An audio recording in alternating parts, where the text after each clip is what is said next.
Welcome to the VŌC Podcast. Hello, everyone, and welcome to a brand new special episode of the VŌC Podcast, in which I'll be talking yet again to professional voice actor and writer Harry S. Robins, whom you guys might know best as the voice of Dr. Kleiner, some of the soldiers in Half-Life, or even the narrator from the Plague Incorporation trailer. Thank you so much for coming on, Hal, for this special Half-Life anniversary podcast episode. How are you doing? Happy to be here. And among those credits, I think you could have mentioned Dota 2, if that's worth mentioning with the others. Well, of course it is, but I think all of these projects are just one of the many that you've done, if I can say that myself, So, since this is a Half-Life special episode, and we usually talk about Half-Life, but it's been 25 years since the release of this wonderful game. So, has your opinion changed on Half-Life after all these years? I was always very pleased to be associated with it because there is substance behind it and much thought and wit. So that's an extra plus, even if it had been crude and awful. For the money, I would have been willing to work on it. But it was well written and intriguing. So I hope it is still going strong in its current form. It indeed is. As a matter of fact, Valve just today released a special update for the game and a 1-hour-long documentary talking about Half-Life, and Mark Laidlaw and Bill Van Buren, producers and writer at Valve, former writer. They also talked about you and how you got cast, and great stories like that. Well, I'm glad they didn't leave me out, but I've done a lot of different things in different areas, which Yes. For example, I do this online show. Yes. We have one coming up on the 19th, Sunday. After that, there's the chat room, and the fans can come in and we talk. And I was talking, and I was telling about how I made a Coca-Cola commercial once. Really? Yeah, in 1996 for Colossal Pictures, where they animated my little drawings and so forth. And while I was talking, this kid, I shouldn't say that, this person, whoever, I don't even remember who it was, who was in the chat room, got online and immediately found the Coca-Cola commercial. And I have it now. I could send it to you. Yeah, A sure. 28-second spot. I worked 2 weeks at Colossal Pictures on creating the little characters. This was pre-digital, of course. So that was all animation. It's animation. I don't know what techniques they used at that time, but they generally did standard film animation. That is really fascinating. Since you've been in animation too, and I think you still are, and your artist work and everything, do you think this industry has changed over the years? If it changed for the better, the technology and everything that, enhanced over the years, do you think that's for the better? I think it's made the tools more widely available, so more people are able to employ them. But as for everybody being an animator, I'm not sure that is true, because animation, if you look at the word, it means giving an anima, giving a soul, giving life. So you essentially act through animation if you're a really good Yes. animator. And maybe they're born, not made, but it certainly allows for more opportunity to practice that. Yes, definitely. And I think the very interesting part of animation is when there is no voice involved, when it's just the movement. And so I find that really interesting. You saw that silly Chameleons movie, I suppose. I have seen some scenes of it with you in it. Well, did you see the scene where the little creature goes into the boy's closet and turns into a woman? Not Because that I part. animated that. Oh, Okay. How Uh, did that go over? well, I like it. Find it lovable, that piece of animation. But one person suggested that we replace it with computer animation. But I think I would prefer to keep it there as it is. It was done with replacement animation. Physically, I personally carried the different replacements into the set and positioned them. Okay. What was Chameleons like the only kind of movie that you've ever been to? Been to? Well, I have a very strange filmography of all these different independent films and little scene films where I've done voice for them, Mm-hmm. like the Canadian documentary Grass, for example, uh, or let's see, Susan Stern made a movie called Barbie Nation about the Barbie phenomenon many years ago, and I did a voice in that.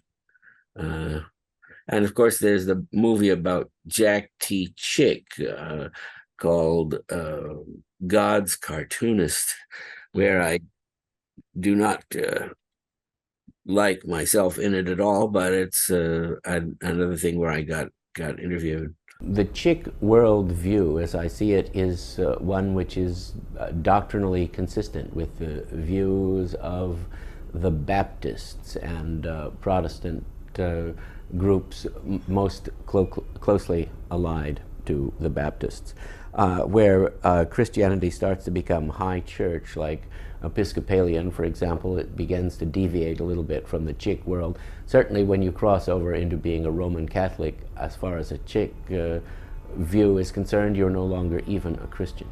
Are these like animated movies or like live action films?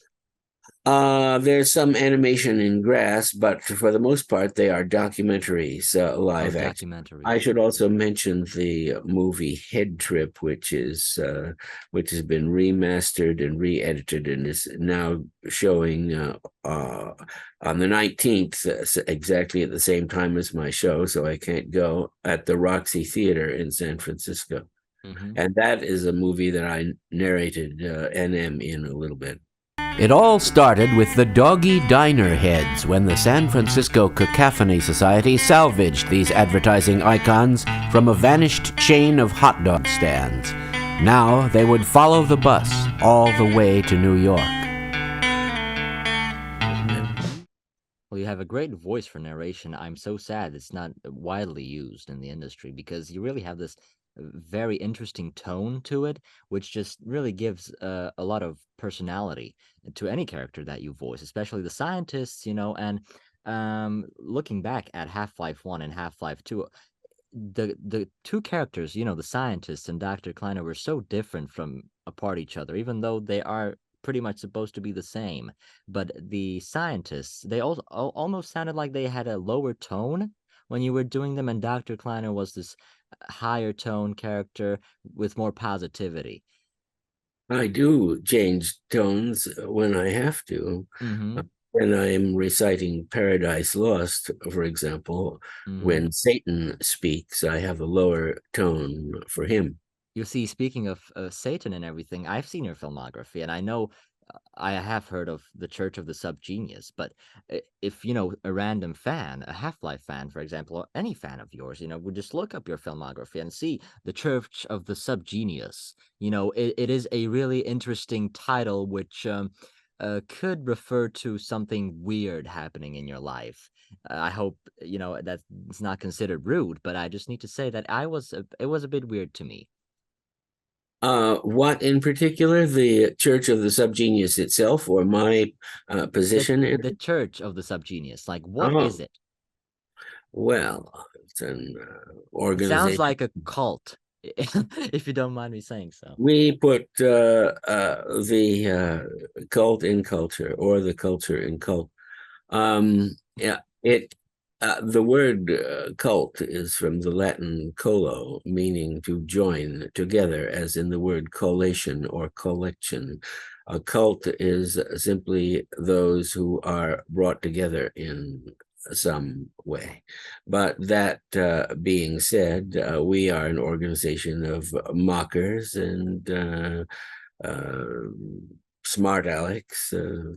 We are structured around the various rituals that the Church of the SubGenius has developed, and they contain a method of expression and a series of symbols which are understandable. Some of them have even leaked out to the outer world. But there are a number of books, some of which I've contributed to. The book of the SubGenius, the original book, is still in print, but the one I would recommend people try to get, and it's not hard to get, is Revelation X, the Bob Apocryphon, our second volume. There's a lot more art by me in that one, and they're both interesting. And what was the third? The Cyclopedia of Slack. What was that? The fourth. At any rate, I also wrote a short story, an H.P. Lovecraft pastiche, which appears in the fiction, the book of SubGenius fiction called... what is it called? This is a memory lapse. It's called Three-Fisted Tales of Bob. Oh, wow. In addition, there was a comic book called Bob's Favorite Comics. It was printed by Rip-Off Press back in the day, and I have some work in that. And it is a very entertaining comic. On the cover, it shows J.R. Bob Dobbs in hell handing you a glass of ice water. But all the copies of this comic were stored in a warehouse in the East Bay, in the San Francisco Bay Area, as it turned out, right next to an illegal Chinese fireworks factory, which exploded and destroyed the whole building and all of the run of the comics. So there's still some around, but they cost like $25, I don't know, more than that these days to get a hold of. The Reverend Onan Canobite of the church has some. He publishes the church in-house newspaper called the Dobbstown Mirror. But I'll be happy to answer any question about the Church of the SubGenius, or anything else for that matter, since I am a professional question answerer. And that's on my show. Yes, in your Ask Dr. Hal show. Yes. Yes. And what exactly do you talk about in these shows? Is it something a very specific related, or is it like all sorts of things? Well, the thing about this show, which was created by Chicken John Rinaldi back in 1998 at Burning Man, is that the audience asks me questions. The audience must write, each person has the opportunity to write down a question, put it on a slip of paper, which we provide, in an envelope, which we provide, which with some money that he provides, and then that's sent up to the desk where the moderator, it was Chicken, would open them all, organize them, and then ask them to me in an order that he thought was the most entertaining. So that was the basis, but we have other things. We have other gags, guest performers, we have video, audio, and the monster movie moments, like on the current show, which I narrate. Do you do all that from home? This current version of it, yes. I haven't done the live show since COVID started, except in other states. I did it in Ohio and New York. I traveled around this year. I was supposed to go to Florida, but I caught COVID. So I did the show in those states, but here I can only do it on Zoom, or actually we're on Twitch. We are using both Zoom and Twitch. Well, it's very easy to get there. So, I mean, yeah, so you've been traveling, around the States to do this show, which means that there is a demand for this show. People like it. Barely enough for them to pay for me to get there and give me a little money. I hope they don't regret it afterwards. Oh, well. I do also go to the Starwood Festival, the pagan festival in the United States that I've been going to it. I assume they'll want me to come to it again, as well as the Burning Man gathering. And I did it in Arizona also, the Ask Dr. Hal show last year. I just remembered. Where does this Hal name come from? Hal is the nickname or shortened form for Harry. Harry is my name. Hal is the shortened form. If you're familiar with Shakespeare's Henry IV, Part 1 and 2, Prince Hal is the name given to the character, who was actually Harry or Henry V, since the name Harry is cognate and a different version of the name Henry.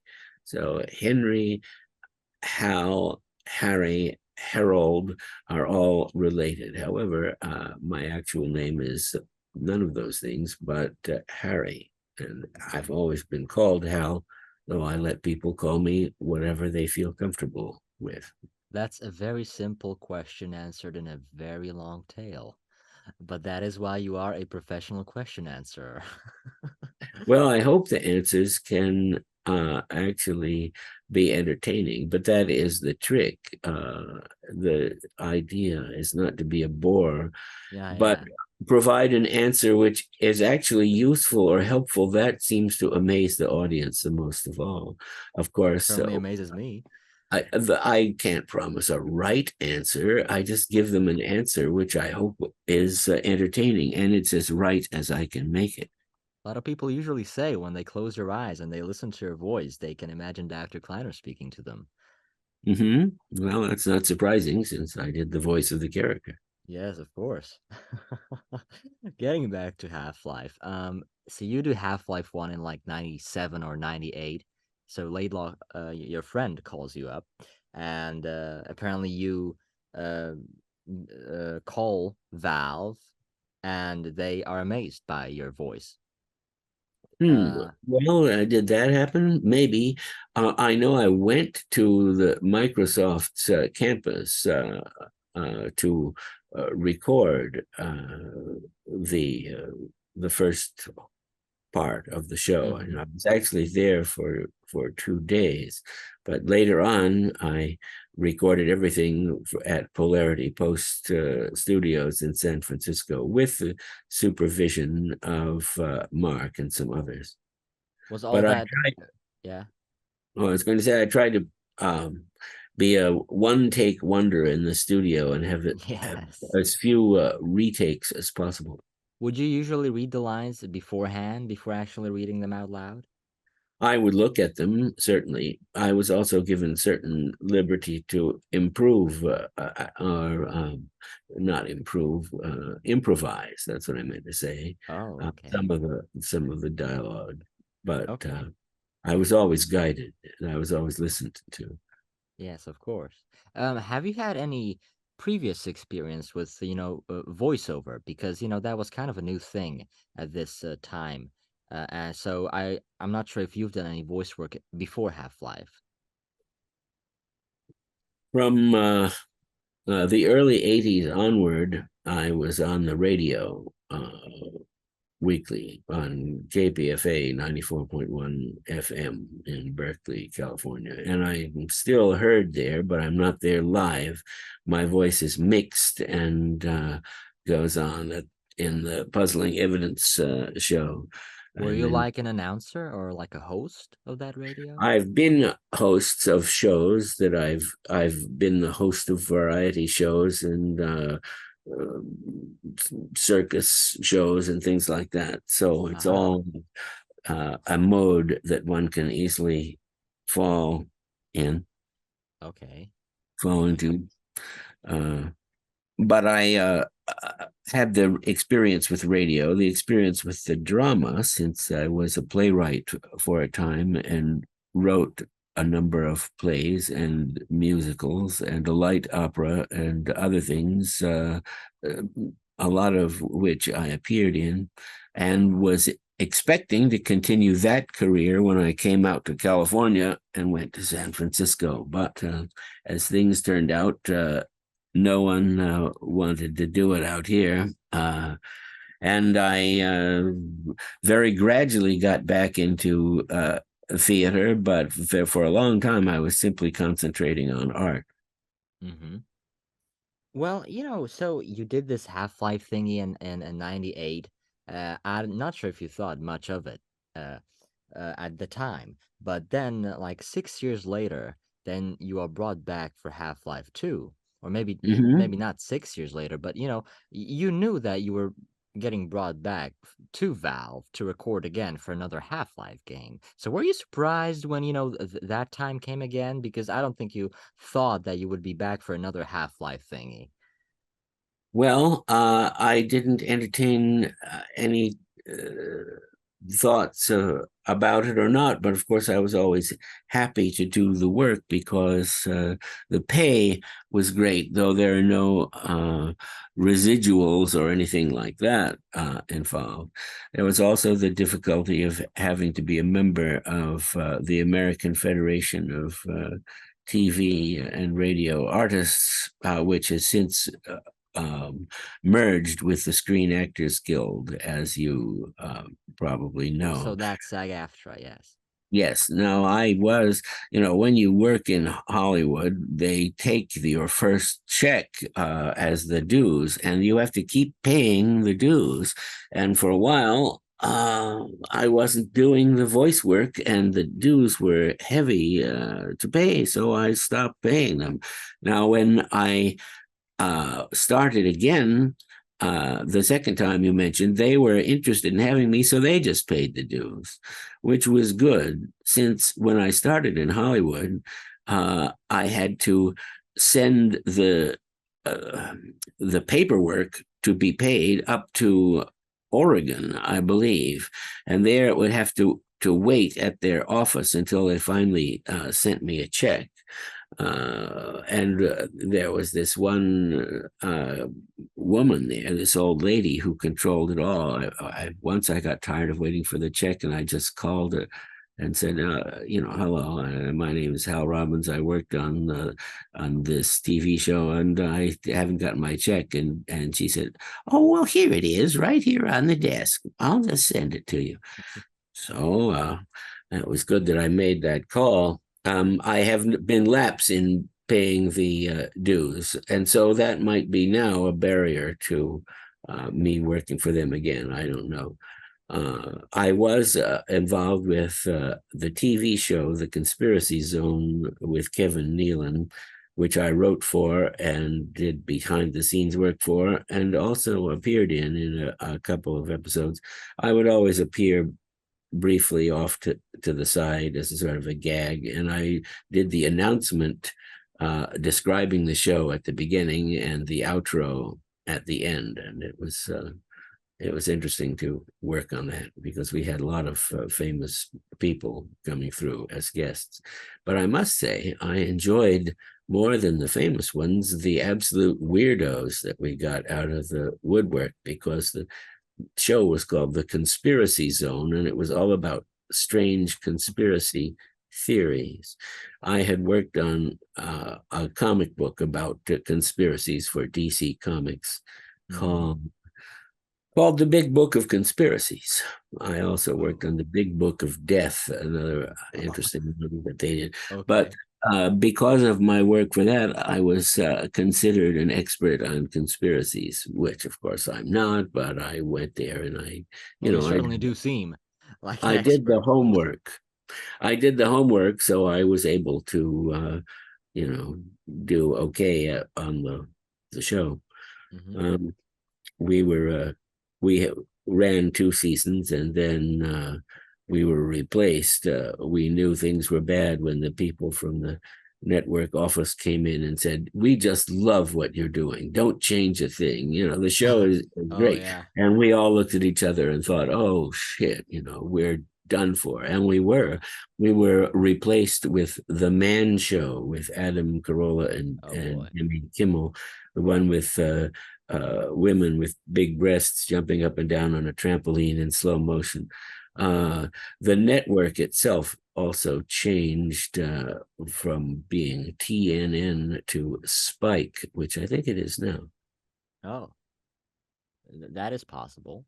And did you so I believe this was after Half-Life, was it?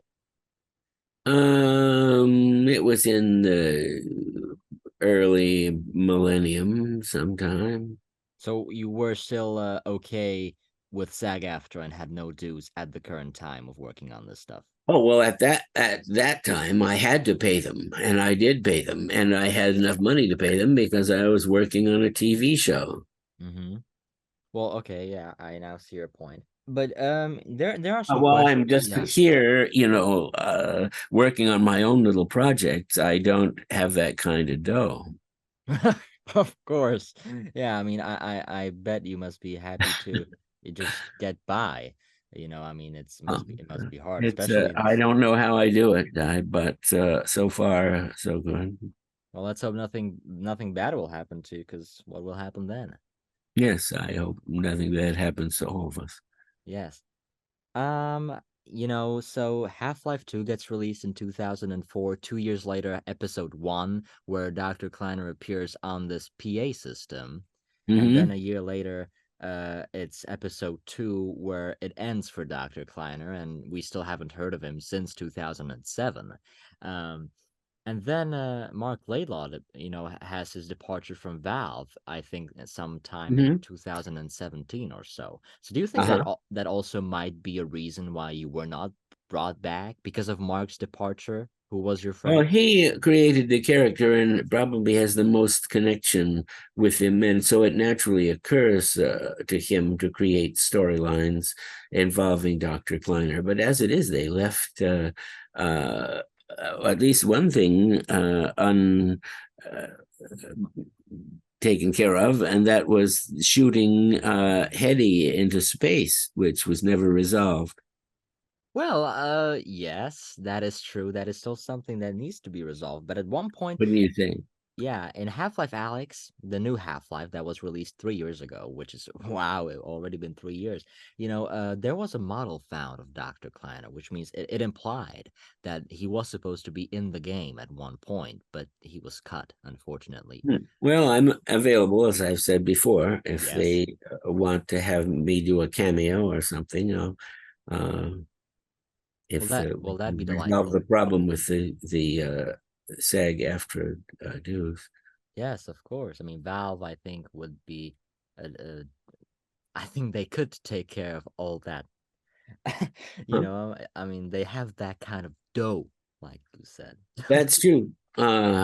Well, may it happen. In the meantime, I'm glad people are still enjoying it. I think it's a thought-provoking game and fun. Yes, it has this very interesting storyline, and for some reason, all the time Half-Life is brought up, I think of you, because for some reason you really have this mind of a genius. Whenever I'm speaking to you, I'm always interested in hearing something new from you, and whenever you do speak, then I, just think of Dr. Kleiner and what could be happening to him at this current moment in the Half-Life universe. Well, I'm sure Dr. Kleiner was a well-paid specialist after working for Black Mesa. I would love to see him wear a bandana like yourself. I mean, that is a really cool concept, I need to say. Oh, that would be interesting. Yes, wouldn't it? Is there a style reason behind you wearing the bandana, or is it just something that you really enjoy? My girlfriend gave it to me. I always cover my head when I go out, and sometimes I leave it on inside. There's nothing worse than being sunburned on the top of your head if you don't have any hair there. I mean, the itching, the unpleasant sensation. So that's why you have hair. You're supposed to be covered. Yes, understandable. But I remember I've seen a lot of pictures of you wearing hats, so you must be really a classy man. Yes, bald people wear hats, but there's a very good reason. because you have got to cover your head, and more people should protect their necks. I think there's a lot of minor skin cancer that is happening because people don't understand the sun can be very intense and more intense these days than it used to be. But you've always had this, style of just class. I mean, all the pictures of you on the internet are just, it's like you're a man from the 1800s. Like, I mean, you really have the style of like a class act, really elegant, if I can say so. Well, thank you, that is kind. Well, it is something, and I need to tell you this. I often get told that I have a similar tone to your voice. There you go. You're getting too close, you see. Yeah, I have no intentions of replacing you or anything. Well, you might have to. There is only one Hal. How interesting. Just look at that. Do you know who ate all the donuts? Don't shoot! I'm with the science team. That is really cool, Hal. How does it feel to be back in the science business? Well, back in the corporate science business, the secret government science business is different than being a natural philosopher and private experimenter. Oh, definitely. All right, we can move on to the next one. Oh my God, we're doomed. Oh my God, we're doomed. Like so. Hello, Dr. Freeman. It's good to see you. No! Get it off me! Get it off! And there it is, the famous line. Yeah, I mean, all these lines are just, a lot of them are very just generalized, but when the fans hear you say it and see you say it, it just becomes, the whole picture becomes so complete. And these were just lines for you 25 years ago, and now they're just... Yeah, well, I wish the fans would unite in requesting that I be returned to the game.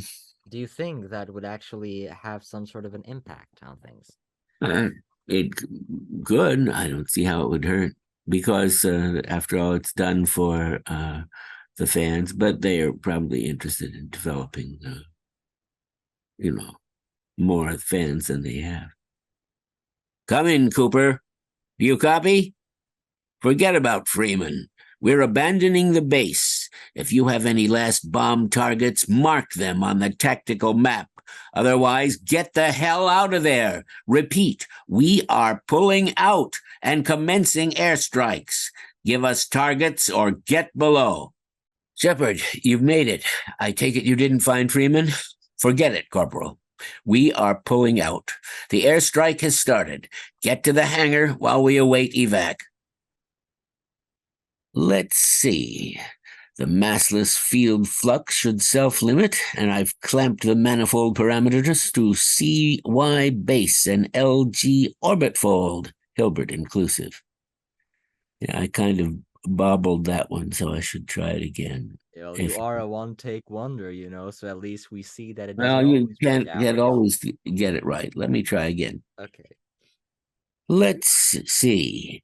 The massless field flux should self-limit, and I've clamped the manifold parameters to CY base and LG orbifold, Hilbert inclusive. That's right, Barney. This is a red-letter day. We'll inaugurate the new teleport with a double transmission. We owe a great deal to Dr. Freeman, even if trouble does tend to follow in his wake. We owe a great deal to Dr. Freeman, even if trouble does tend to follow in his wake. Commencing autopsy 3, time 21:04. 27-year-old female infected with unknown pathogen. Blood analysis indicates virus. Provisional name is PAX-12. Deceased had traveled in China before returning home 2 weeks ago. That must have been pre-quarantine. Unknown if had contact with livestock, but I can definitely see evidence of insect bites. Deceased had reported coughing and sneezing with a high fever. I'm seeing a nasty rash, some abscesses around the abdominal cavity, clear signs of immune suppression. Cause of death appears to be catastrophic organ failure. Findings match reports coming out of China. This is highly concerning. The deceased may still be infectious. I'm halting the autopsy in order to notify the authorities. Request a full lockdown of this facility, effective immediately. Well, that is the Plague Inc. trailer, and I'm sad that you weren't in the rest of the game, just in the trailer, because I think it would have fit if you would have just commented on the game and what is happening in the... Well, maybe that guy was infected and wouldn't have been around to be in the rest of the game. Well, maybe, but it definitely would have cleared some of your finances at the time. Oh, that's for sure. Definitely. Special guest incoming. We have Dr. Kleiner on the line. Welcome, Dr. Kleiner. I know you're a very busy person, but I'm glad that you could find a minute or two for us. Welcome. Greetings and salutations. Okay, so I know that we don't have much time, but our first question would be when did your fascination for science start? Oh, and I was a very small lad. I was always concerned with the hidden workings and wonders of what I conceived of as the invisible world. And much, of course, is invisible unto us. Yes. There are some reports that say that you were teaching Gordon Freeman. Later on, you became colleagues with him. What was your reaction to, Gordon succeeding at his PhD and, just being successful? Mr. Freeman was a very apt pupil, but he had the willingness to do the homework, if you will forgive the expression, not only to understand things which concerned the discipline exclusively of the high energy realm of physics, of which he was a master, but also things from outside that specialty, which I believe informed his skill, which we all admire, to think quickly and decisively. And effectively, of course, yes. Gordon's first day in Black Mesa, when the resonance cascade occurred, wasn't really a nice day for you in the world of Half-Life. How are you experiencing that currently? I'm somewhat weary at this juncture to discuss the morality of that event. In order to make an omelet, they say one must break eggs, and ideally in science we would have no such experiences. However, our understanding has been exponentially expanded by this event.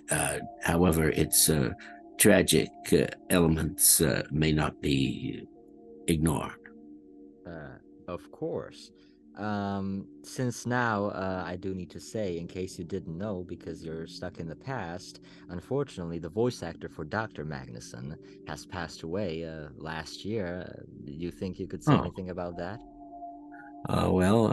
He contributed much to the game. It's hard to consider it without him.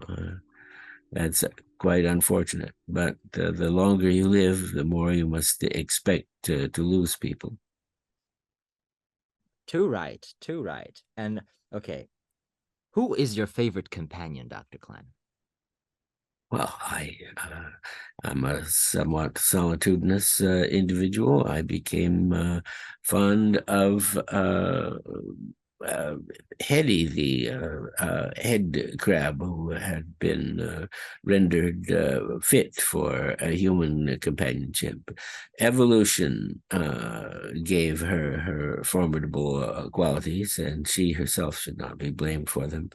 But the life of the mind does not often offer the opportunity for much socialization and that sort of recreation. We are very thankful for your time, Dr. Kleiner, but if I had to say, and if I had to tell you, that there are more Dr. Kleiners in different universes, and I'm one of them, what would you say to me? Well, I think it's a pretty fancy and very likely correct that each turn of an atomic nucleus produces a different possible variant of a vector into simultaneously existing realities. Is there anything you would like to tell our fans of the VŌC Podcast, Dr. Kleiner? Anything? A message? Well, thanks for keeping the faith and understanding that the road to enlightenment may be difficult and frightening, but ultimately proves to be a great reward.